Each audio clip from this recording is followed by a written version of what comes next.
नमस्कार, मैं सुभाष चंद्र बोस। मेरा जन्म 23 जनवरी 1897 को उड़ीसा के कटक जिले में हुआ था।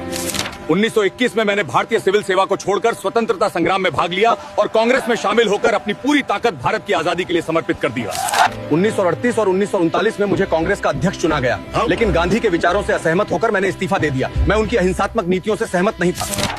फिर 1939 में ही मैंने फॉरवर्ड ब्लॉक की स्थापना की ताकि सभी भारतीयों को एकजुट कर हम स्वतंत्रता के लिए ज्यादा आक्रामक तरीके से संघर्ष कर सकें। 1941 में नाजी जर्मनी पहुंचा और 29 मई 1942 को मैंने जर्मनी में हिटलर से मुलाकात की, जहां मैंने भारत की स्वतंत्रता के लिए जर्मन समर्थन मांगा। 1943 में मैंने आजाद हिंद फौज की स्थापना की।